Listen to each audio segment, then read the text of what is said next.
Hi everyone, and welcome back to English for You. I'm Erin. And I'm Mike. And we are talking about Jackson and Ian, two friends who have run into each other in the convenience store. So Ian is doing a few things for his mom. He's taking a quick study break. He's buying pickles, he's buying dairy products, maybe milk. He's picking up a package. And paying some bills. Yeah, luckily it's really easy to do all those things and more at the convenience store because, of course, there's always one nearby. That's right. As he was finishing up all those little jobs he had to do, Ian also wanted to buy something for dinner, but he doesn't eat the food at the convenience stores that often, so he asked his friend Jackson if he had any suggestions or recommendations, and Jackson kind of said, I'm the same as you. I don't eat here that often. So I think at the very end, Ian was going to go and ask the cashier, one of the workers in the store, to see if she could recommend anything for him. And that's kind of where we left it off yesterday. So I think we should jump into our dialogue now and see what else is happening down at the happiest place on earth. A lot of people think that's Disney World. I think it's the convenience store. Okay. Yeah. Reading. The convenience of convenience stores. Ian walks to the front of the store. Did you find everything that you need? I was hoping you could suggest something delicious for dinner. Of course. Many customers love our rice balls. There are several different flavors. My favorite is the lobster rice ball.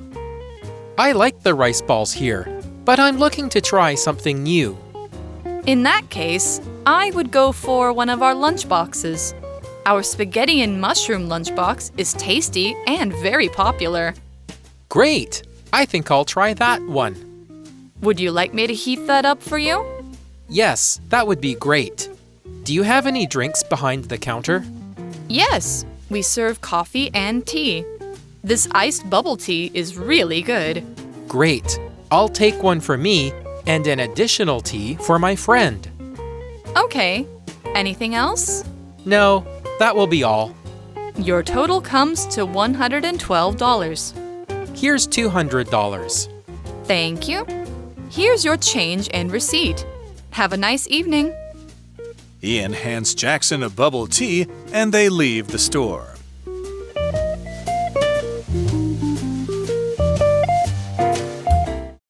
Okay, so the article begins with a sentence that kind of helps to set the scene. And yes, we're still at the convenience store. Ian is still there. And it looks like he hasn't asked his question about what food to buy. Because it says Ian walks to the front of the store. The front of the store is the area near the door, near the windows. And of course, that's often where the cashier works, where you go to pay right before you head out. Exactly, and we can see here from this conversation, he's not talking to Jackson this time, he's talking to the cashier. Now the cashier asks, did you find everything that you need? What a nice question to ask. That is a good question. You know, did you have success? Is there anything I can help you with? Or are you ready to pay? Well, it looks like Ian didn't find everything that he needs because he's asking a question here or saying, I was hoping you could suggest something delicious for dinner. Yes, this is a question you might ask a chef or a waiter or waitress in a restaurant, but of course, in a convenience store, you can buy yourself a meal too. So it's a good question. If you don't know what to do and you're talking to someone who knows more, then you might want them to suggest things to you. And suggest here, it's a verb, of course. To suggest is basically to give you my best idea, my best recommendation. You're asking someone for advice. So you say, I don't know what to do. What do you think? And they say, well, you know, if I was you, I would do this. Or I like to do this. Maybe you would like to do that too. You're not telling them what to do. You're just putting forward your best idea, your best suggestion. That's the noun. We suggest a suggestion. We give people our best ideas and advice. All right. Well, of course, the cashier has tried everything in the store. She does know the store like the back of her hand. She's tried all the food. She says, of course, Many customers love our rice balls.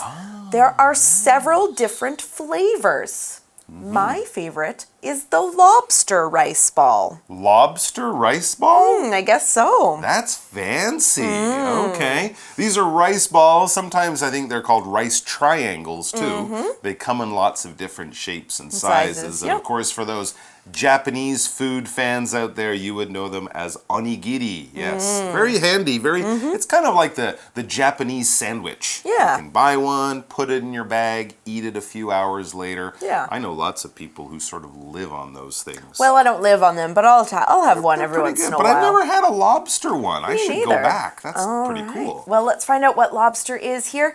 The lobster that we're talking about is the flesh of a lobster. So like the skin, the meaty part of the lobster. So not the chicken, but the chicken, the part you Right, eat. the part of the chicken not inside, the yeah. Okay. So this is the part of the lobster that you eat. So, of course, a lobster is a sea animal that has a very hard shell, a long body, 8 legs, and 2 large claws. Now, you might see a lobster in a glass aquarium outside of a restaurant that serves seafood. And, of course, a lot of lobsters live in the waters in the northeast of the U.S. and in the Atlantic Ocean near Canada. That's where I live. Where she's from. You've probably had so many lobster in your life. I have seen a lot of lobsters. Yes, there is She's probably had more lobster than I've had Nyoromien. there is a giant lobster just a few minutes away from my house that we take tourists to. Is it alive? No, it's just a statue. Oh, really? Very cool. Okay. All right, but of course you can't eat the whole lobster. You have to crack open the shell and get the lobster flesh or meat inside. Like a crab? Yeah. Okay. All right, here's an example sentence. The chef used some fresh lobster in the salad. Ooh, Yum, lobster salad. That's another good way to have lobster. All right, so Ian is listening to this suggestion, this idea of maybe try a rice ball. And he says, I like the rice balls here. So he's tried them before. I like the rice balls here, but I'm looking to try something new. Okay, so that's okay, but he was hoping for something interesting, something a little more surprising or special. Another good thing about the convenience store is they do often change the foods. Yep. Which is good if you want something new, but if you love that old thing and then it's it gone. disappears, you're like, I'm disappointed. But anyways, if you're looking to do something, this phrase basically means you're planning to do something, you want to do something. If you could choose, you would do something, all right? So you don't really have an idea what you're doing. You're just saying, I'm looking for a new experience. I want to find something new that I can do, eat, try. A new movie to watch. I'm looking to go to a new place for a holiday. I'm looking to have a new style of clothes. I don't have exactly an idea what I want, but this is what I want. Something fresh and new. All right, well, the cashier is one of the greatest convenience store cashiers I've ever seen. Full of ideas. In that case, she says, I would go for one of our lunch boxes. A lunchbox, you say? Our spaghetti and mushroom lunchbox is tasty and very popular. It's tasty and popular? I like mushrooms. I like spaghetti. I could try that. To start off that sentence, we used the phrase, in that case. Now, we use this phrase to introduce a certain situation and what should happen in that situation. Now, here, the cashier is saying that if the situation is that Ian wants to try something new, she would choose or recommend a certain kind of lunchbox. Here's an example sentence. I didn't realize your phone is broken. In that case, you can borrow my old one for a few days. All right, so in that case, the cashier would go for a lunchbox. Go for a lunchbox with spaghetti and mushrooms. That's what she would go for. That's what she would choose. That's what she would pick. All right, that's all we're saying. If you have a lot of options and you can have A, B, or C, and you reach out and decide to have C, you are going for that one. You are choosing that one or picking that one. And in this case, she said she would go for a lunchbox. It was one of the sort of pasta lunchboxes, I guess. Spaghetti ones, I guess. Spaghetti. These would be the ones that I would probably eat, I guess, if I chose one. I've had a few. So spaghetti is a noun, and this is a pasta dish that is made with long, thin noodles. They're cooked in boiling water and then covered with tomato sauce usually, sometimes another kind of sauce. Sometimes it has meat in the sauce and other vegetables in the sauce too. Like we said, we'll learn about mushrooms in this one. Here's an example sentence. The kids asked their mom to make spaghetti and meatballs for dinner. Almost every single kid likes spaghetti and meatballs. As I mentioned, spaghetti is a form of pasta. That's the sort of big family that we use to, that big family term we use to talk about any of those Italian noodles. They come in all different shapes and sizes. Spaghetti is just one example. There's flat ones, long ones, little round ones, Curly. little tube ones. They're all, though, called pasta because they're all made of the same thing. They're just different shapes. And in the same way, we use this word mushroom to talk about a big old family of types of foods. Basically, mushroom are an edible fungus, all right? Now, they don't have to be edible, but the ones we're talking about in cooking and supermarket shopping, they are edible, meaning you can eat them. That's right. Fungus, or mushrooms in general, are small, very simple plants that often grow in kind of wet areas. You might find them around the bottom of a tree in a rainy, wet forest or something like that. But of course, as you probably know, quite a few of them are bad for people. You don't want to eat them, so don't go around just picking up mushrooms. But if you're in a supermarket, you will find lots of kinds, and those are okay to eat. For example, enoki, portobello, and shiitake are 3 examples of mushrooms used in cooking. All of them are safe, and all of them are delicious. Although some people don't like mushrooms. I don't like mushrooms. Oh, you don't like mushrooms? I'm one of those people. You like lobster, but you don't like mushrooms. I like lobster when I don't have to take it out of the Oh, shell. that's a lot of hard work. Yeah. So if it's just lobster and no shell, I like lobster. So lobster pasta's okay, Yeah. but mushroom with pasta, Not you're okay. not a fan. Yeah. Okay.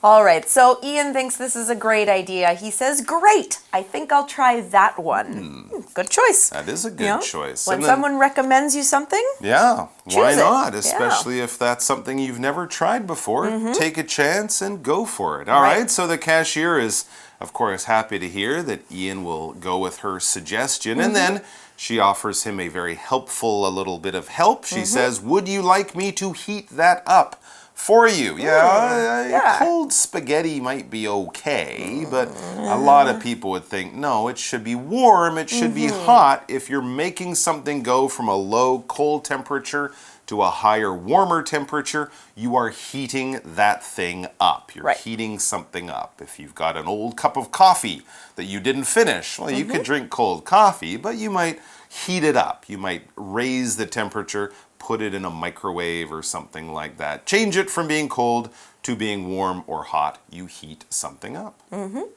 all right, well, Ian, of course, is just like, yeah, you know, Yeah. I want to take a little bit longer for my study break. I don't want cold spaghetti. Yeah, I don't want to go back yet. I don't want cold spaghetti. That too. So, yes, that would be great. How polite he is. He also asks, do you have any drinks behind the counter? So let's find out what he means by that.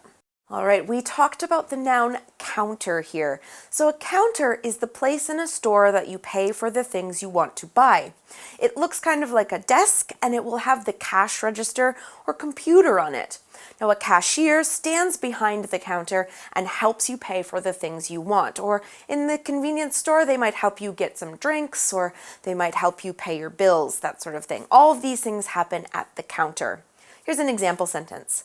Candace put her things on the counter and then got out her money to pay.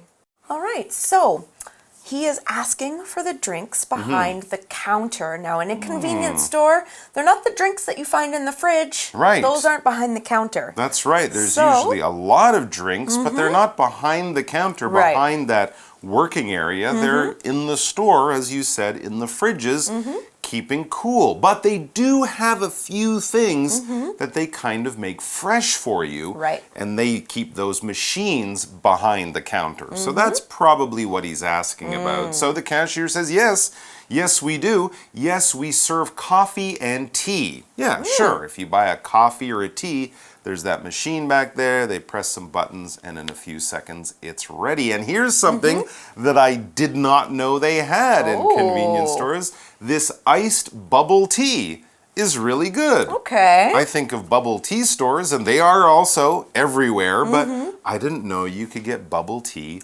inside the convenience store. That must be a new thing. It could be, but on a nice hot day, an iced bubble tea sounds perfect. If something's iced, we just use this adjective to talk about something that is served cold or with ice. Right. It's not normally served like that. So you wouldn't really say iced ice cream, because ice cream is always iced, but iced tea or iced milkshake or, you know, something like that, that you could have slightly warmer, or you can put the ice in, like iced coffee, to make it colder for a hot day. Right. And bubble tea, pearl milk tea, boba milk tea, or just boba, as it's sometimes called, is that wonderful Taiwanese creation invented somewhere in Taichung. Or Taichung. Or Taidong, we're not sure. But of course, it's that sort of milky sweet tea that comes in many different combinations. And those little tapioca balls are the bubbles, the pearls, the boba.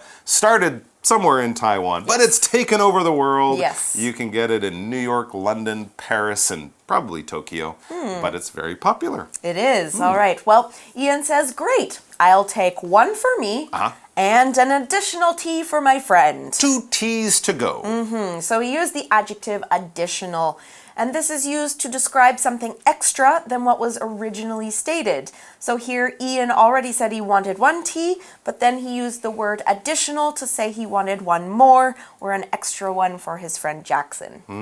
Here's an example. You have 2 hours to finish your test, and there will be no additional time. No extra time? Not Only even, 2 hours. Not even an additional minute? Nope. Wow, tough teacher. Anyways, so the cashier listens to the order, 2 teas, that's fine, and then she says, okay, anything else? This is what she's saying as she thinks you're about to finish your business and money will change hands, but she just wants to make sure, is there something you forgot? Is there one more thing you want to buy? But Ian is done. Nope. He says, nope, that will be all. And so the cashier looks at everything, adds up the price of the teas that are being made, all of that, and says, your total comes to $112. Okay. We're assuming that's NT dollars. Yes. Okay, and yes, we had this phrase, to come to. The cashier said the total comes to $112. When something comes to, when we're using this phrase, when talking about numbers, prices, math, adding things, basically that is the final result of all the math. If you take 2 plus 3 plus 5 plus 7, that comes to 17. If you add up all those numbers, that is the final result, that is the final number, that is the total. So it comes to that amount. Once it's all added together, that's the final number. All right, so the total came to $112, and Ian says, here's $200. So he gives her $200, and the cashier accepts it. That's right. He's very kind. He's paying much more than he needs to. Well, no, of course he's not. He's expecting some of that money back. $88 probably. All right, we see in the sentence here that the cashier says, thank you. Here's your change and receipt. Have a nice evening. So a receipt, this noun, is a piece of paper that you are given which shows that you have paid for something. It's like a little piece of paper with the day, the amount of money that you spent. A receipt is basically, well, generally it's a small piece of paper. It can come in different shapes and sizes, but a receipt is something that proves that you bought something and it shows all the money. Often today receipts might show where the store is, the time that you did this business, but basically it's proof that you bought something. Why do we have that? Well, generally the most useful thing with a receipt is that if you have a problem with the thing you bought, if you find out it's broken, you can, for example, take it back and say, yes, I got it from your store. Here's my receipt. This proves that I gave you money yesterday to buy this thing. So that can help you with any problems. Of course, here in Taiwan, those special numbers at the top of the receipt, they can also act like a lottery number. So they can help you win some money. They can help you win money. But that's, I've never heard of that anywhere except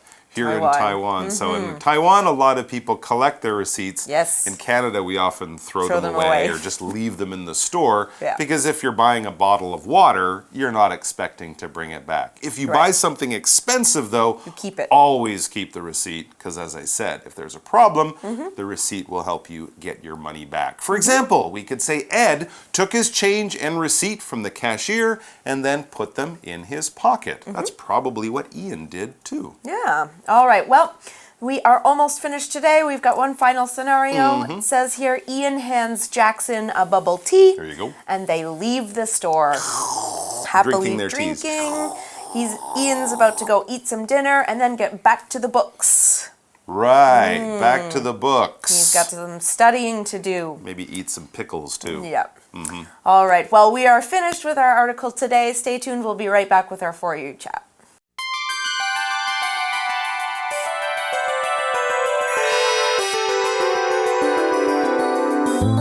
For You chat.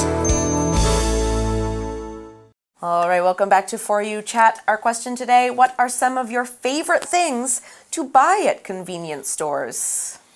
Interesting. Well, I would have to say something I discovered recently at one of the convenience store chains. They have fresh vegetables. Okay, yeah. This was kind of cool. I was there. It wasn't the one with the numbers. It was the one with the mart of the family. Anyways, I was in there on the weekend and I didn't have time or I forgot to go to the supermarket.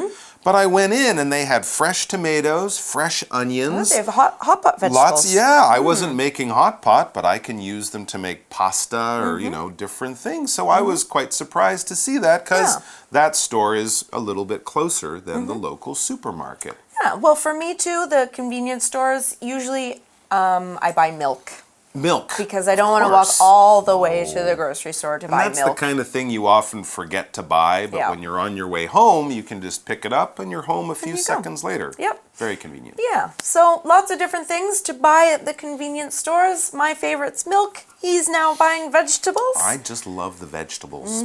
All right, well, what do you guys like buying at the convenience store? You guys can answer this question too, but we are all out of time. So for English for You, I'm Erin. And I'm Mike. Bye-bye. The convenience of convenience stores. Ian walks to the front of the store.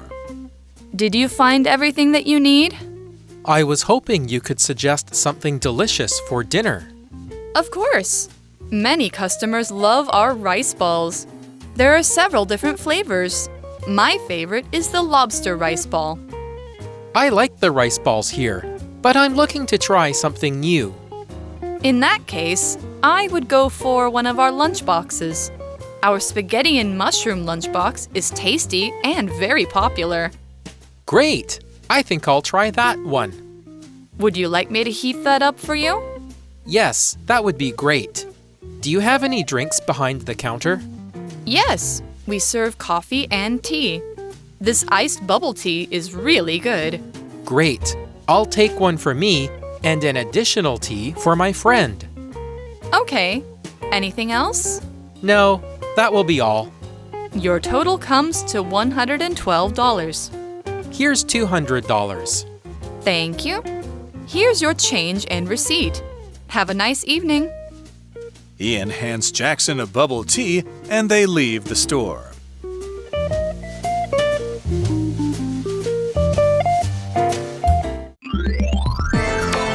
Vocabulary Review. Lobster. I like seafood, but I rarely eat lobster because the shell makes eating it too messy. Spaghetti. In Italy, I ate a lot of spaghetti, as that is one of the most common types of food there. Mushroom. Amy likes to make vegetable stir-fries with the mushrooms that she grows in her garden. Counter. Before he started cooking, Sam laid out everything he needed on the kitchen counter. Additional. It will cost $70 to send this package to the US, or you can pay an additional $20 for a faster service. Receipt. After I paid for my things, the convenience store clerk gave me my change and a receipt.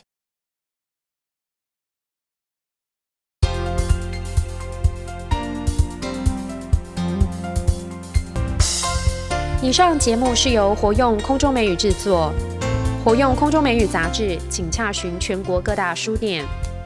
如欲索取试听教材，请来电02-2364-4000 02-2364-4000，或上网查询，网址是 www.english4u.net www.english4u.net